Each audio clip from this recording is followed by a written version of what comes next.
감사합니다. 이렇게 줌으로라도 얼굴을 대할 수 있어서 너무 감사합니다.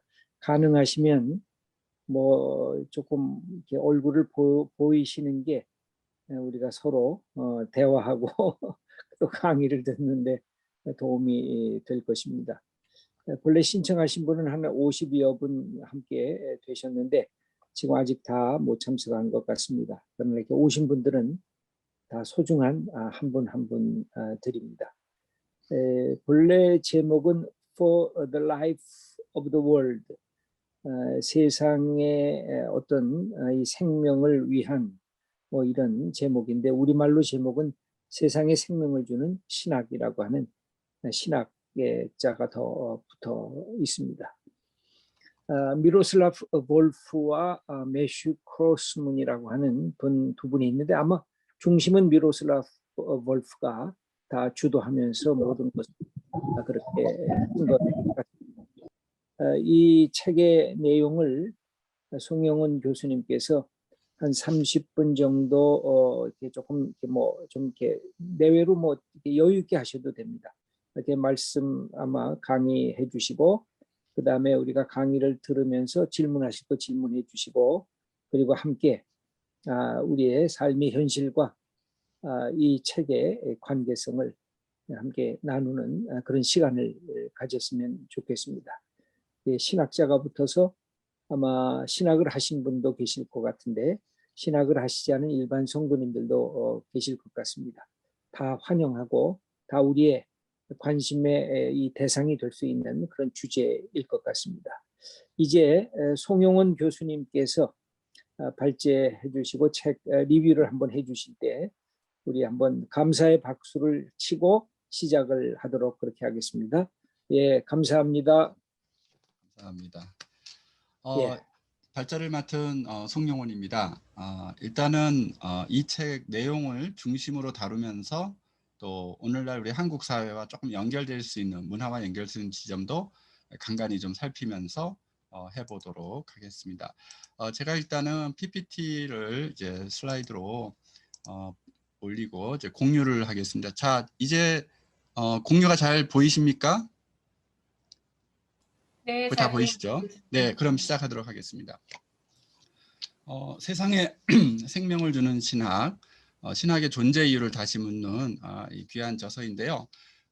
예일대학교 신학부에 가면은 거기에 이제 예일 신앙과 문화 연구소라는 곳이 있습니다. 볼프가 2000년대 초반에 예일의 이제 조지신학부로 가면서 거기에 소장을 맡게 되었는데 그 연구소는 신학과 타학문 그리고 기독교와 다른 세계 특히 타종교 또 타문화 모든 다양한 문화권과 기독교의 어떤 대화 그리고 그것을 통하여 우리 신앙이 이 문화와 일터 가운데 어떻게 자리매김과 또 실천을 할 수 있는지에 대해서 포괄적이면서도 굉장히 구체적인 그런 연구를 아주 많이 하는 곳이고요. 지금은 특히 그 좋은 삶, 번영하는 삶, 이 better life 또는 good life에 대한 어떤 큰 프로젝트를 가지고 또 기쁨의 삶 이런 어떤 프로젝트를 가지고 전 세계적인 네트워크를 가지고 진행되고 있고요.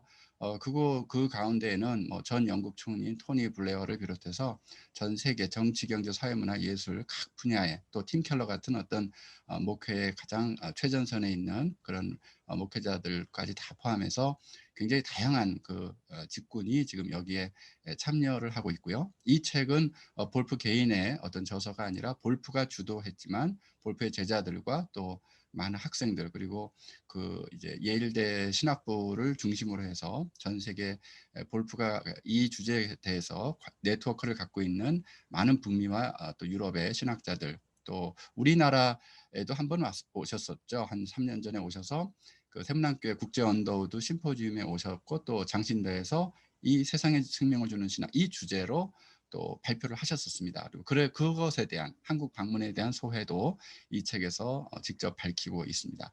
그래서 이런 어떤 배경을 가지고 시작을 하도록 하겠습니다. 제가 PPT를 좀 과도하게 많이 준비해서 한 100장 가까이 되는데요.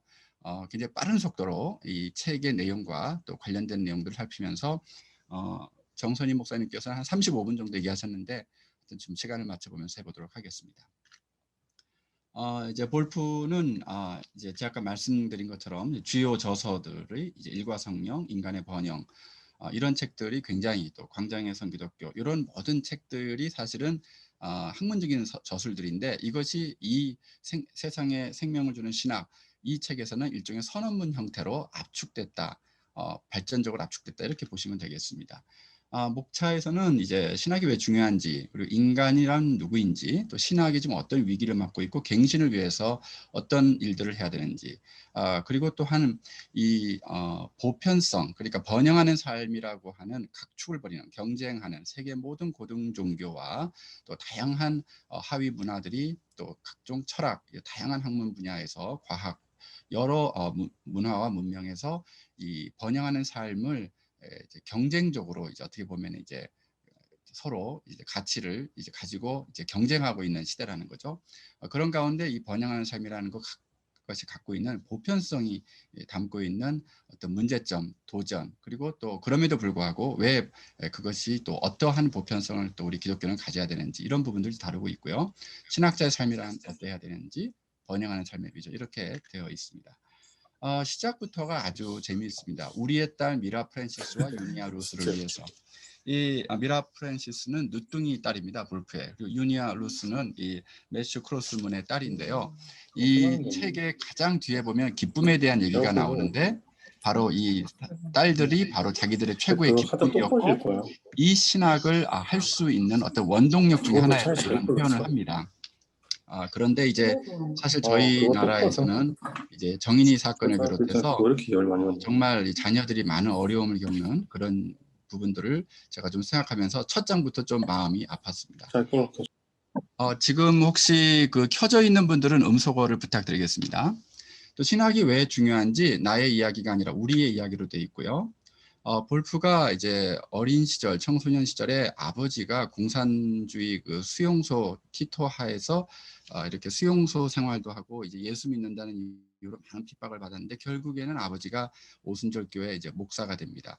그러면서 이제 아버지가 허름하게 지은 그 목사관, 이 서구의 아주 아름다운 목사관과는 대비가 되는 허름한 목사관에서 자기가 처음으로 이제 신학을 시작했다는 그런 신학의 고백으로 시작합니다. 그러면서 자기는 그 당시에 그 신학을 하면서 인간이 어떻게 살아야 되는지, 세상이 어떻게 돼야 되는지 그 근본적인 물음을 했다는 거죠. 거기에 대한 대답은 공산주의 철학과 사상과 운영에 있지 않고 그런 강제성을 띠는 어떤 하위 이데올로기가 아니라 근본적인 신학적인 그런 테마 속에 길이 있을 것이라고 찾았고 그때 같이 이제 신학 공부를 청소년 친구들하고 같이 열심히 했는데 문제는 이제 자기가 이 자본주의 서구 사회로 와서 그렇게 동경하던 여기는 정말 신학이 자유롭고 꽃피고 활력이 있고 사회에 존경을 받을 것이라고 생각했는데 막상 와서 보니까 이 서구에서 신학이 존경받지 못하고 시들어가고 또 무엇보다 세상에 선한 영향력을 주지 못하는 모습을 보면서 굉장히 또 자기가 놀랐다는 그런 고백들을 합니다. 그래서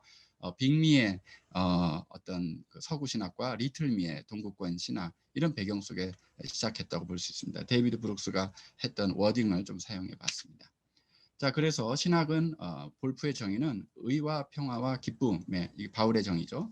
의와 평화와 기쁨의 세상 안에 있는 인간 존재의 진리와 아름다움에 관한 것이다. 그리고 하나님은 온 세상을 하나님의 집이자 우리 집으로 만드시기 위해 인간 가운데 거하시려고 오셨다. 쉽게 얘기하면 이 책은 하나님 나라라는 그 실제에 대한 어떤 비유를 은유를 하나님의 집으로 바꿔서 같은 실제를 얘기하는 아주 독특한 재미가 있는 책입니다. 우리 한국 사람들에게 집이란 어떤 의미일까요? 여러분 잘 아시는 그 박완서 소설가의 남옥이나 뭐 그 남자네 집 이런 책들을 보면 6.25 당시 한국 전쟁 당시 대부분의 집들이 파괴가 됩니다. 그리고 그 파괴된 집에서 겪어야 되는 여러 애환들을 이제 겪죠. 그리고 이후에 우리 한국 사회 그 부동산 열풍이라고 하는 것이 사실은 한국 전쟁의 참화와 그 이후와도 이제 반영되는데요. 우리 한국 사람들에게 집이 갖는 의미를 이제 생각해 보면서 한번 이 책을 보는 재미도 있다고 생각합니다.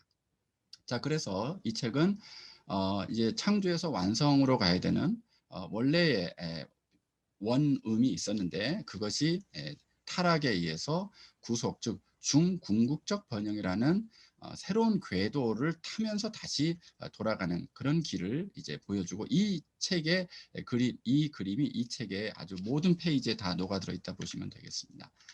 첫 번째로 인간 탐구 보겠습니다. 기독교 신학은 길을 잃었다는 거죠.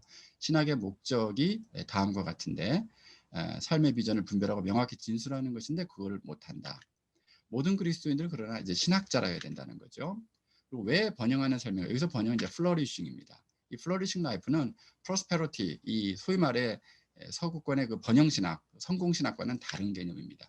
이 플러리싱은 참된 삶, 좋은 삶, 살가치가 있는 삶, 정말로 삶다운 삶, 정말 인간다운 삶, 인간 본연의 삶을 얘기하는 것입니다. 굉장히 근본적인 질문이죠. 수세기 동안의 관심사는 번영하는 이 삶의 삼중 구조를 세계 모든 고등 종교들이 다 공통분모로 갖고 있었다는 거죠. 첫 번째는 환경적 차원입니다. 형통한 삶. 두 번째는 행위적 차원, 선하게 인도되는 삶. 세 번째는 정서적 차원, 마땅하도 느끼는 삶. 자, 이 얼개가 책 끝까지 연결되어 있습니다. 그래서 환경적 차원, 형통한 삶이라고 하는 것은 바로 의와 선으로 이루어지는 것이고, 바울의 언어를 빌리면 행위적 차원, 선하게 인도되는 삶이라고 하는 것, 그리고 정서적 차원, 마땅하도 느끼는 삶, 이것은 이제 기쁨으로 인도되는 것이고요. 죄송합니다. 환경적 차원, 형통한 삶은 평화, 그리고 행위적 차원, 선하게 인도되는 삶은 의와 사랑, 그리고 정서적 차원, 마땅하다고 느끼는 삶은 기쁨. 이 세 가지 바울의 키워드를 가지고 이 모든 고등 종교의 공통분모로 있는 번영하는 삶의 세 가지 속성을 계속해서 다루고 있습니다. 선하게 인도되는 삶이라고 하는 것은 행위적인 차원, 또 행동하는 삶, 환경적 차원, 이 평화라고 하는 것은 환경적 차원이고, 또 정서적 차원, 마땅하도 느끼는 삶, 이건 기쁨이죠.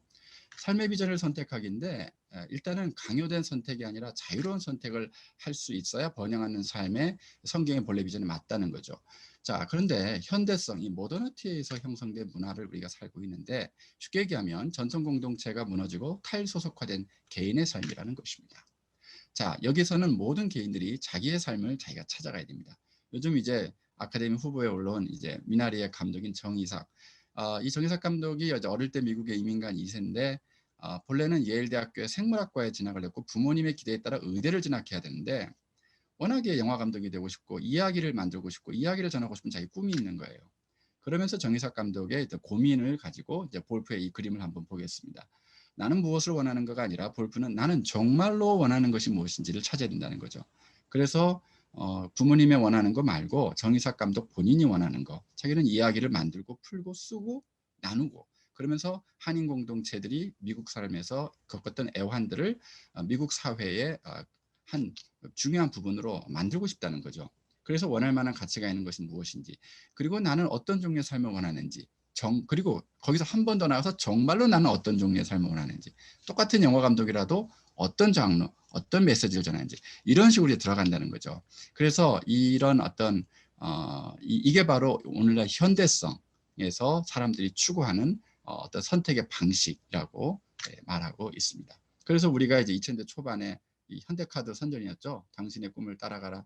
이거는 볼프의 용어고 그 광고 카피라이터에서는 열심히 일한 당신 떠나라 그랬습니다. 여기서 좋은 삶이라고 하는 건 사적인 것이라는 메시지가 강하게 들어가 있습니다. 그러면서 모든 것이 사적이 되고 모든 것이 자기 선호가, 그러니까 좋은 삶, 번영하는 삶이라는 것은 어떤 객관적인 기준이 있다기보다도 내 취향이 중요하다는 거예요. 나의 선호. 그러면서 결국에는 목회자나 신학자가 의사나 영양사 이것을 먹어야 좋습니다. 철학자도 그렇고 그런 의사나 영양사처럼 대우를 받았다면 최근에는 웨이터 대우를 받고 있다는 거죠. 그러니까 소비자가 또 이 고객이 자기가 먹고 싶은 것을 선택하고 나 이거 좋은 것 같은데요. 그러면 웨이터는 그거 좋습니다. 이렇게 해야죠. 웨이터가 자기 의견을 막 얘기하고 다른 거 드시라고 그러면 안 되지 않겠습니까? 그러니까 이게 결국에는 주도권을 이제 달라졌다는 그런 얘기들을 이제 말하고 있습니다. 우리의 꿈을 살아내기 위한 이제 자원에 대한 얘기를 합니다. 최근에 이 코로나 때문에 그 김미경 TV라고 보니까요. 거기에 리부트, 코로나로 멈춘 날을 일으켜 세워라. 그리고 이제 미국에서는 또 이제 추계전환이라는 요즘 아주 놀라운 저서가 나와가지고 10년 후의 세상은 지금부터 10년 후를 다 이제 예상을 해서 시뮬레이션을 해서 여기서 중요한 메시지가 뭐냐면요. 이게 볼프식으로 표현하면 확보하라는 거예요. 확보하라. 모든 것을 이기는 현대성의 합리적 명령은 뭐냐면 사람들이 지금 무엇을 욕망하는지, 앞으로 10년 동안 무엇을 욕망할지 이것을 그대로 서술을 예측을 해주면서 이걸 일단 확보하라는 거죠. 여기에는 뭐가 빠졌는가 하면 무엇을 욕망해야 되는지, 번영하는 삶, 근본적인 삶에 대한 과제는 사실은 빠져 있습니다. 이런 부분들이 바로 번영하는 삶과 또 프로스페러티라는 번영이 다른 차이점이라고 할 수가 있겠습니다. 그래서 볼프는 하트무트 로사의 이야기를 빌려서 우리 현대인들의 자화상은 도구만 계속 도구는 신경 쓰면서도 정작 그리지 않는 화가를 말합니다. 왼쪽은 렘브란트 그림에 나오는 그리지 않고 있죠. 오른쪽에는 우리나라 이제 화가 남관 씨의 이 사진인데 프랑스에서 열심히 뭐 도구는 시원치 않습니다. 아주 열심히 그리고 계시죠. 아주 참 훌륭하신 화가인데요. 그러면서 무슨 얘기를 하는가? 볼프가 자기 꼬리 쫓기를 하고 있다는 거예요. 현대성의 문명이. 더 나은 교육, 더 높은 명성, 더 훌륭한 외모, 다 화가가 더 훌륭한 이젤과 도구와 물감과 붓을 갖는데 집착하고 있다는 거예요. 거기에 모든 에너지를 다 쓰고 있다. 쉽게 말해서 삶의 수단, 거기에 모든 것을 올인하고 있다는 거죠.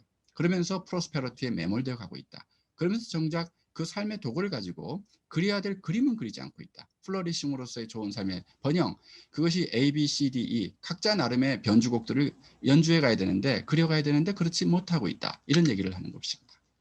그러면서 지금 경시되는 탐구가 무엇인가? 바로 번영하는 삶, 좋은 삶, 선한 삶, 인간다운 삶이 무엇인지 이것을 탐구해야 되는 그런 주체들이 있는데 하지 않고 있다는 거예요.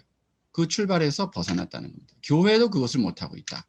그러면서 신학에 대한 도전이 지금 오고 있는데 그것은 무엇인가 하면 참된 삶, 번영하는 삶을 다시 중심 관심사로 갖지 않으면 신학은 동구권이든 서구권이든 제3세계든 서구권이든 어디서든 환영받지 못할 것이고 시들어갈 것이다. 신학자들은 결국에는 사회 주변으로 점점 밀려나서 다시는 돌아오지 못할 것이다. 이런 어떤 경고를 보내는 것이죠. 그래서 신학의 위기를 얘기하는데 외적인 위기는 우리가 아는 뭐 줄어드는 직업시장, 요즘 뭐 신학교, 교회 다 자리가 쉽지 않습니다. 줄어드는 청중, 이제 예배 출석 인구 또는 뭐 신학교 지원자 줄어들고 있습니다. 줄어드는 평판, 신학자들의 명성이 1950년대 폴 틸리가 누렸던 그런 대중적 명성, 지금 오늘날의 현대 신학자들 아무도 누리지 못하고 있다는 것이죠. 이런 얘기들을 하고 있습니다. 내적 위기, 과학으로서의 신학, 규범성 왜곡 이런 얘기들을 이제 하면서요.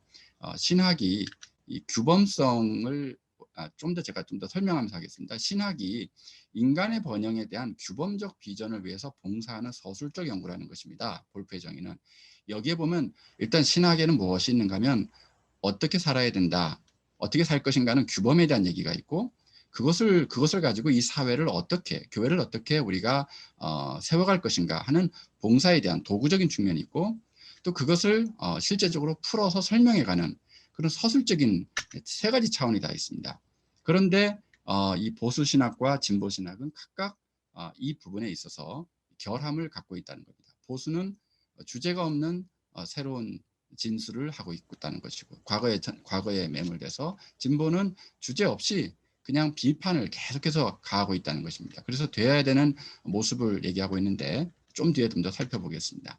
그래서 신학의 갱신에 대한 부분은 보수 진영이든 진보 진영이든 관계없이 각자가 갖고 있는 그 약점들이 있다는 거죠. 그 약점이 서로 다른데 그 약점들을 다시 이제 보완하면서 새롭게 신학의 목적을 회복해야 되는데 그것이 바로 번영하는 삶에 대한 총체적 비전, 성경적 비전의 회복이라는 것입니다. 왜 번영하는 삶이 신학의 목적이라 해야 되는가 하면 기독교 신앙은 그 전부가 번영하는 삶, 좋은 삶, 참된 삶, 바로 요한복음 10장과 디모데전서 6장에 나오는 예수님 말씀하신 풍성한 생명과 참된 생명에 관한 것이라는 것.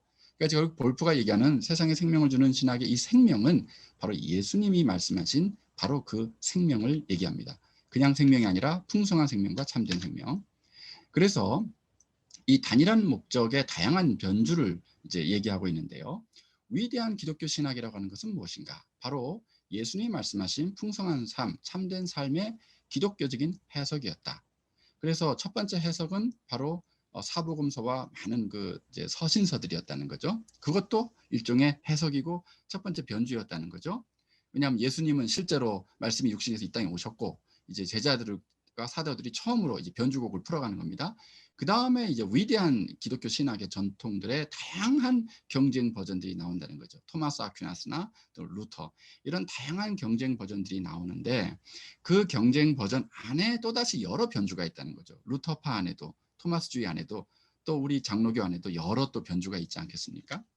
그래서 공관복음, 요한복음, 바울서신 이런 또 우리 이런 어떤 변주의 시작이고 이제 변주의 발전인데 여기에는 우리 실존의 진리가 담겨 있는데, 그래서 오늘날의 신학함, 또 이제까지 2000년 동안의 신학함은 무엇인가 하면 어떤 새로운 것을 찾아내는 새로운 방식이 아니라 옛 방식, 예수님이 말씀하신 그 참된 생명을 새롭게 연주하는 새로운 음조라는 것이죠. 그 시대에 맞게, 문화에 맞게, 상황에 맞게 그 음조를 펼치고 있다. 자, 그런데 집에 대한 이미지를 제가 하나 좀 올리겠습니다. 이게 지금 어디에 있는 거냐면 일본 후쿠시마에 있는 폐허가 된 집입니다. 자, 저기에 있는 집에 지금 주인들이 없습니다. 다 버려진 집들입니다. 후쿠시마에. 그 앞에 있는 시커먼 그 자루들이 지금 방사능으로 오염돼서 처리를 못하고 쌓아놓은, 그 아베가 쌓아놨던 그 방사능 흙들입니다. 자, 볼프가 어떤 얘기를 하는가 하면 신학의 목적과 주제는 무엇인가? 인간과 창조 세계 전체가 번영하는 삶이라는 거죠. 인간과 창조 세계는 본래 하나님의 집이었고, 또 지금도 그렇고 앞으로도 하나님 집으로 회복돼야 되는데, 이 창조 세계가 하나님이 거하시는 곳이 됨으로써 그 본연의 모습으로 돌아가는 것에 달려있는 존재 양식으로서 지금 존재하고 있다. 그러면서 지금 이게 후쿠시마에 버려진 집이거든요. 아무도 있지 않아요. 여기 보면 피아노가 버려져 있습니다. 아무도 살지 않습니다. 빈 집입니다. 여기에 필요한 것은 다른 것이 아니라 주인이 돌아와야 된다는 거예요. 식구들이 돌아와야 된다는 겁니다. 그래야 저 피아노와 저 공간이, 저 집이 이제 존재 이유를 회복하게 되겠죠. 결국 만약에 돌아오고 방사능은 없어지고 이제 집주인들이 돌아오고 다시 이렇게 피아노를 칠 수 있고, 똑같은 공간인데 식구들이 있고 주인이 있다는 것과, 그리고 그 주인이 그 집을 누린다는 것과 그러지 않고 이렇게 버려져 있다는 것은 굉장히 큰 차이가 있죠. 이것이 바로 타락한 인류와 세계 공간과 회복될 하나님 나라의 어떤 모습, 궁극적인 모습, 그리고 그 분투해 가야 될 모습의 대조적인 모습이라고 할 수 있겠습니다. 그러니까 볼프는 하나님 나라를 하나님의 집으로 아주 좀 흥미롭게 변형해서 설명을 합니다. 그렇다고 해서 이것이 볼프 자신의 어떤 창안은 아니고, 요한복음, 요한서신 그리고 바울서신 비롯한 곳곳에 결국에는 하나님께서 머무시는, 성막에 머무시고 성령께서 우리의 전이 되시고 예수님께서 말씀이 육신이 되셔서 이 땅에서 사람의 몸을 입으시고, 이런 모든 것들, 새 예루살렘 도성, 또 에덴 동산, 이런 다 머문, 어떤 집, 어떤 공동체, 하나님의 집이라는 그 성경에 나타난 메타포를 집중적으로 발전시켜서 하나님 나라와 거의 등가를 이루는 정도의 가치로 이렇게 어떻게 보면 격상을 시켜서 설명하는 책이라고 볼 수가 있겠습니다. 우리는 지금 나라는 회복해가지고, 옛날 우리 일제시대 때는 나라가 없어서 나라에 대한 어떤 열망이 많았겠지만 지금은 이제 나라가 있으니까 요즘은 집에 대한 열망, 집에 대한 고통, 집에 대한 탄식, 이런 게 많은 것 같아요, 사람들이. 그래서 저는 볼프의 이 하나님의 집으로 세상의 생명을 비전을 얘기하는 이 방식이 집에 굉장히 애착을 갖고 있고, 요즘 우리 사회를 뜨겁게 달고 있는 부동산, 뭐 LH 사태 이런 걸 보면서 이 볼프의 이 이미지가 우리 크리스찬들에게 또 이 사회에 주는 메시지가 좀 있지 않겠나 하는 생각도 좀 가져보게 됩니다. 하나님 나라는 우리와 함께 하시는 하나님, 또 하나님과 함께하는 우리, 하나님과 세상이 서로에게 집이 되는 방식이라는 거죠. 그래서 신학의 주제는 결국에는 하나님이 신학의 유일한 주제가 아니라 하나님과 세상 둘 다가 신학의 주제라 해야 된다는 겁니다. 그리고 신학의 목적이라고 하는 것은 인간이 하나님의 집을 그들의 집으로 식별하도록 돕고, 여기가 우리 집이 아니라 이게 하나님의 집이었구나, 그 안에서 우리들의 집이구나, 그 여정을 이제 도와가는 과정이라는 거죠. 그렇게 해서 동산에서 새 예루살렘으로 올라가는 이 첫 번째 루트가 이제 우리 갈 수 없었기 때문에 두 번째 루트를 따라서 성막과 그리스도와 교회를 통해서 이 새로운 궤도를 그려가는 것이 이 책의 작업입니다. 예수 그리스도는 하나님의 집이십니다. 바로 유한한 인간들 가운데 하나님의 집을 구현하기 위해서 오신. 그래서 존재, 인격, 유한한 육신을 집으로 삼으셨고, 활동, 사명, 온 세상을 하나님의 집이 되게 하시는 분, 이렇게 설명을 합니다. 그래서 창조, 타락, 구속을 통해서 궁극적 번영과 이제 궁극적 번영, 완성된 궁극적 번영, 이렇게 얘기를 합니다. 그래서 궁극적 번영과 완성된 궁극적 번영, 이 두 가지를 이제 책의 후반부에서 설명을 하고 있죠. 번영하는 삶, 제가 지금 시간이 한 14분 남았습니다. 번영하는 삶의 신학을 보겠습니다. 인간 번영에 행동 가능하고 삶으로 살아낼 수 있는 규범적 비전을 지향하는 강력한 서술적 연구. 여기에 도구성, 규범성, 서술성이 다 들어가 있습니다.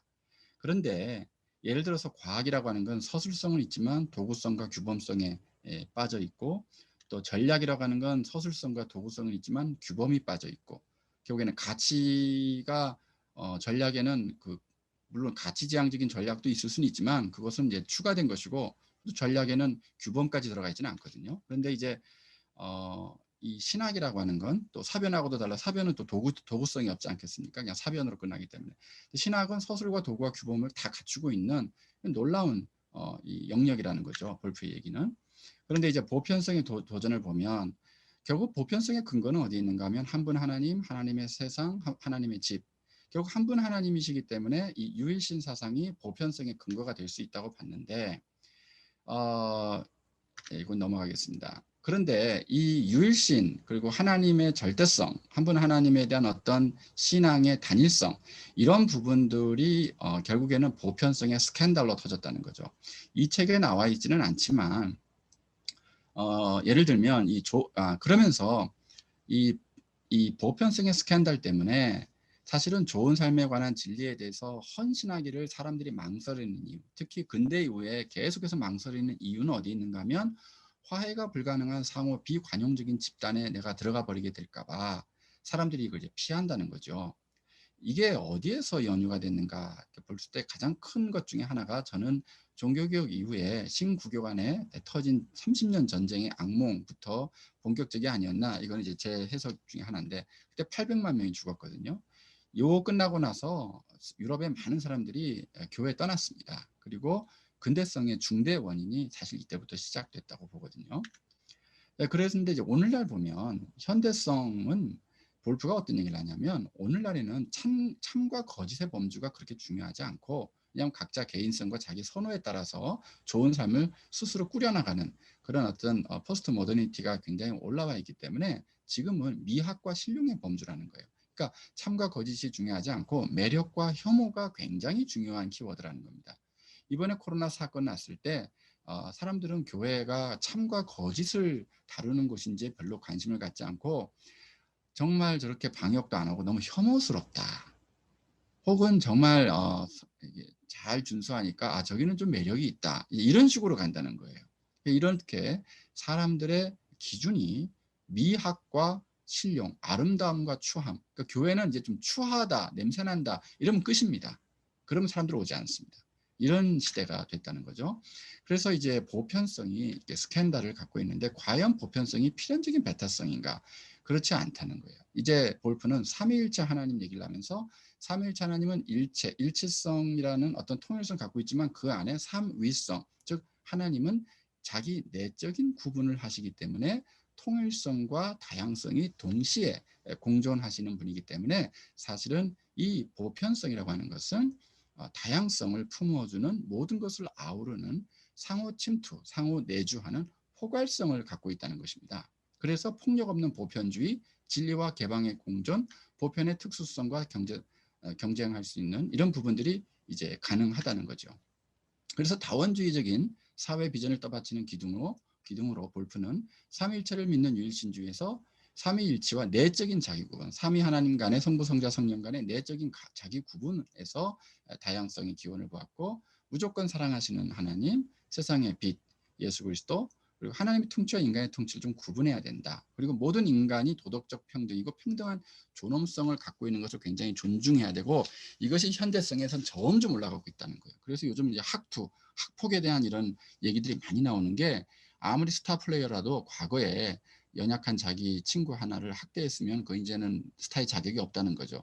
이런 인식들이 굉장히 높아지고 있다. 이것이 바로 다원주의적인 사회 비전을 떠받치는 중요한 기둥이 됐기 때문에 이런 학투, 미투 같은 현상들이 나오는 것입니다.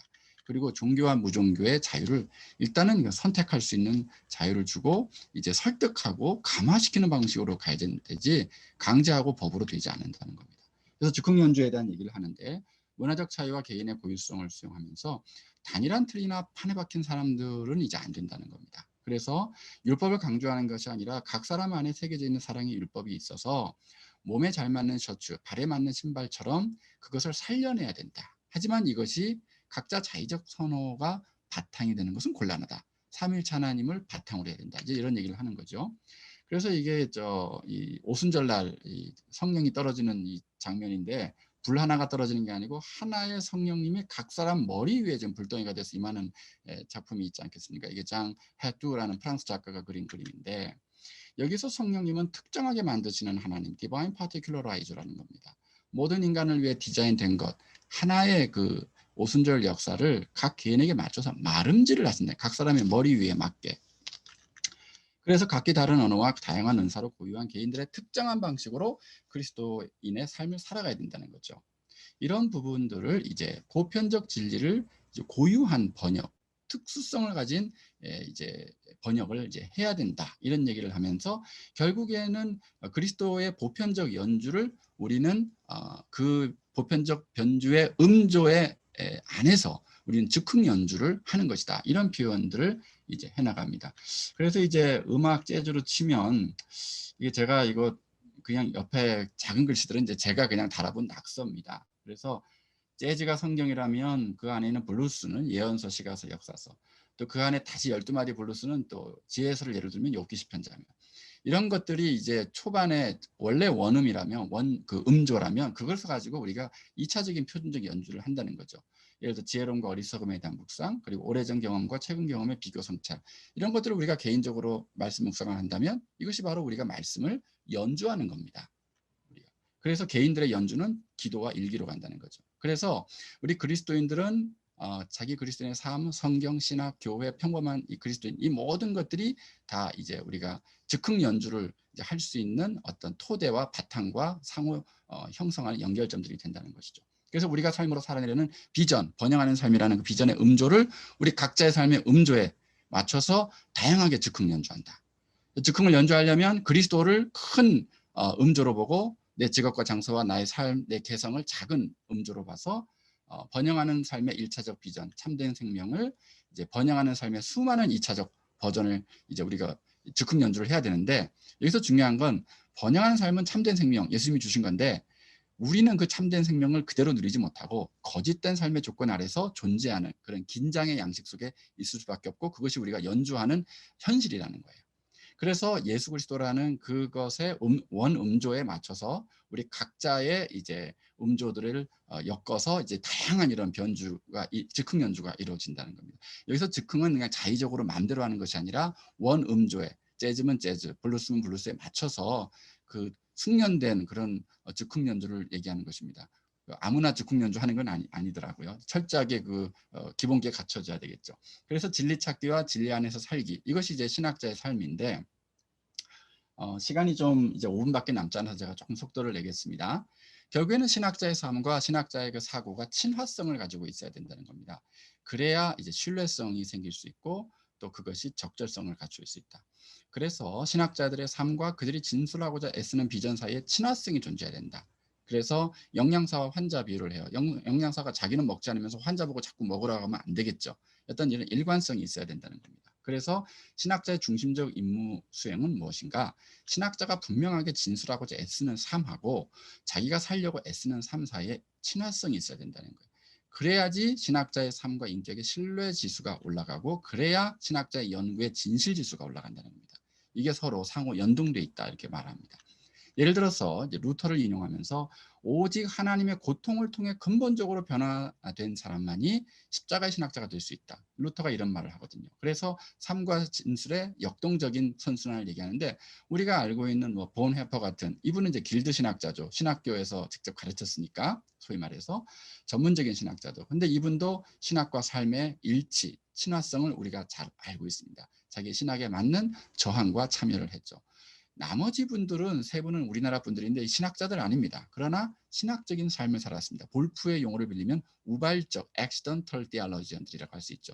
자기도 모르게 자기 삶을 통해 신학적 삶을 살아낸 거예요. 윤동주는 시인으로서, 김교신 선생은 교사와 또 성서 운동을 통해서 그리고 또 노동자들을 위해서 또 섬기면서 또 전태일 같은 청년도 결국에는 계속해서 수도원하고 일터를 왔다 갔다 하면서 나중에 삼각산 기도원 가가지고 정말 금식하고 기도하고 이 어린 여공들을 위해서 내가 무엇을 할 수 있을까 근로기준법과 투쟁하다가 나중에는 일찍 돌아가시고 말았지만은 이런 어떤 전태일 같은 경우는 이제 이 여공들이 지금 죽어가고 있는데 이 아이들이 다 하나님의 형상들이다. 그런데 우리가 어떻게 이 아이들을 그렇게 벌레처럼 대할 수 있는가? 그래서 그 미물에 대한 사랑, 가장 작은 자에 대한 사랑, 그것을 이제 살아낸 거죠. 사실 전태일의 일기 같은 경우는 여느 신학적 통찰력보다 더 뛰어납니다. 그래서 이런 전문적인 길드 신학자든 아니면 우발적 신학자든 이런 친화성이 높기 때문에 이분들의 신학적인 열매들은 앞으로도 영원성, 지속성을 갖고 있다. 그리고 번영하는 삶이 무엇인지를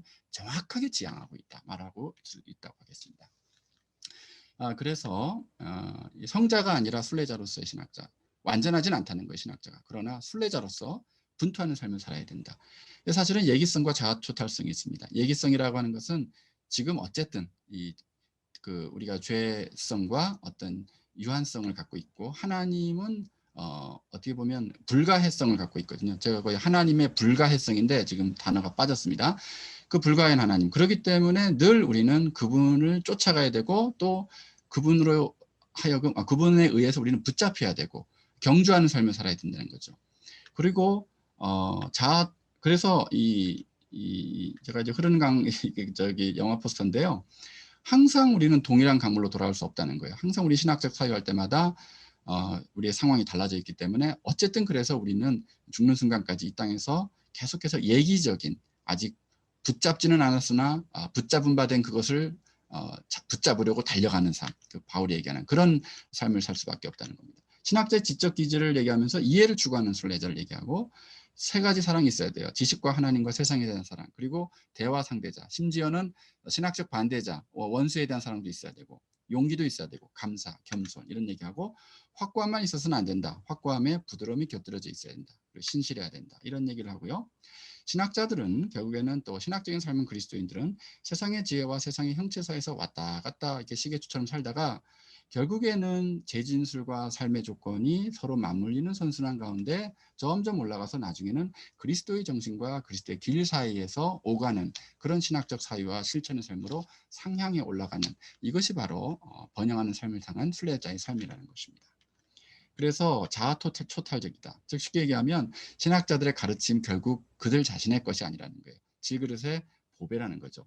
그래서 어떤 부분은 그들 자신을 벗어나 있고, 그런데 자기 이 신학의 결과물이 내가 한 것 같지만 내가 한 것이 아니라 오직 하나님의 은혜라는 것을 어떻게 할 수 있는가, 또 어떻게 그렇게 삶에서 조성해 갈 수 있는가, 결국에는 기도라는 겁니다. 그래서 신학자는 기도를 통해서 나의 신학적인 사유와 삶과 결과물이 나의 것이 아니라 하나님의 것임을 분명하게 인식하고 체험한다는 것이죠. 교회라고 하는 것은 어떤 존재라 해야 되는가? 이제 후반부로 마치겠습니다. 교회는 교회 자체보다 더 큰 무엇으로부터, 또한 교회 자체보다 더 큰 무엇을 향해 살아가야 되는데, 그 무엇이란 바로 세상을 자신의 집으로, 하우스로 만들기 위해서, 홈으로 만들기 위해서 세상 안에서 하나님이 활동하시는 액티비티, 활동이라는 겁니다. 그래서 이 칼바르트가 얘기한 걸 인용을 하죠. 마티아스 그레네발트의 그림, 저기 세례 요한의 손이 바로 하나님의 어린 양 예수 그리스도를 가리키고 있다. 이것이 바로 신학자의 임무라는 것이죠. 그래서 마지막에 보면 예수님의 설교에서 번영하는 삶에 대한 질문의 대답은 하나님 나라였는데, 이 기독교 신앙이라는 것은 하나님과 세상의 관계에 대한 특정 비전을 제공하는 것인데, 바로 창조, 죄, 성육신, 구원, 이것을 완성, 이것을 가지고 이제 하나님의 집이라는 비전으로 풀어가고 있고요. 여기서 볼프가 강조하는 것은 녹음 테이프 신학은 곤란하다는 거예요. 그리고 가능하지도 않다. 예수님의 그 생명의 삶, 참된 삶, 풍성한 생명, 그것을 결국에는 제자들과 사도들이 불후의 명곡으로 한번 풀어낸 것이 신약 성경이고, 그걸 또 풀어낸 것이 교부들이고, 그걸 또 풀어낸 것이 종교개혁이고, 그걸 또 풀어낸 것이 현대신학이라는 거예요. 계속해서. 그런데 신학자들 중에 보면 옛날 녹음 테이프 신학을 한다는 거예요. 오늘날하고는 이 세상하고는 담을 쌓고 그냥 그때의 본문, 그 당시의 의미, 이거에만 끝나버리는 신학은 녹음 테이프 신학이라는 거죠. 그러나 거기에 충분히 기초하고 분석해서 오늘날 그 신학이 갖는 의미가 무엇인지를 치열하게 싸우는 것이 바로 불후의 명곡 아니겠습니까? 이런 어떤 비교를 해볼 수 있다는 거죠. 그래서 불후의 작곡가를 해석하고 연주하는 불후의 연주자, 드뷔시를 해석하고 연주하는 조성진, 이런 의미로 보고 있습니다. 마지막입니다. 바울과 함께하는 신학은 러브, 피스, 조이, 아까 얘기한 의와 사랑과 기쁨을 얘기하면서 하나님 나라의 형식과 삶의 도래구조는 두 세트, 적합한 것, 부적합한 것. 뭔가 하면 죄라는 어떤 부족한 것이 여전히 있고, 그럼에도 불구하고 구속이라는 적합한 것이 있고, 그래서 우리는 성숙한 것에서 온전한 것으로 간다. 아직 온전하지는 못합니다. 아직은 최대한 할 수 있는 게 성숙입니다. 그것은 바로 죄를 극복하면서 구속을 맛보는 것이죠. 그러나 결국에는 온전한 것으로 간다. 그래서 우리는 적합성과 부적합 가운데 이제 우리가 완성을 향해 나아가는 과정에 있다. 그래서 부분적으로 실현된 종말론 얘기하고 있고요. 성령이 이끄시는 즉흥 연주를 얘기하고 있고, 창조된 선함과 종말은 이제 오픈됐다. 시작됐다. 이런 내용을 얘기하면서 의와 평강과 희락이 사랑과 평화와 기쁨으로 되는 이유는 의는 언약을 얘기하고 그 언약 속에는 사랑의 법이 있기 때문에 의와 사랑을 묶습니다. 그래서 선하게 인도되는 삶이고 평화에서 형통한 삶, 기쁨에서 마땅하도 느끼는 삶. 그래서 우리가 현재 애통해야 되는 이유가 바로 이 기쁨이 온전한 기쁨이 아직 이 세상에 도래하지 않았기 때문이고 또 기쁨을 부분적으로만 맛보기 때문이라는 것입니다. 그래서 의와 평화와 기쁨은 마치 삼위일체 춤추시는 하나님처럼 상호 의존성을 갖고 있고 복음의 원수들은 이것을 패러디한다는 거예요. 자기의 또는 로마의 팍스 로마나 그리고 바리새인들의 어떤 예수님을 죽이면서 자기들끼리 기뻐하는 것, 낄낄거리는 것 이런 것들을 이제 패러디로 봅니다.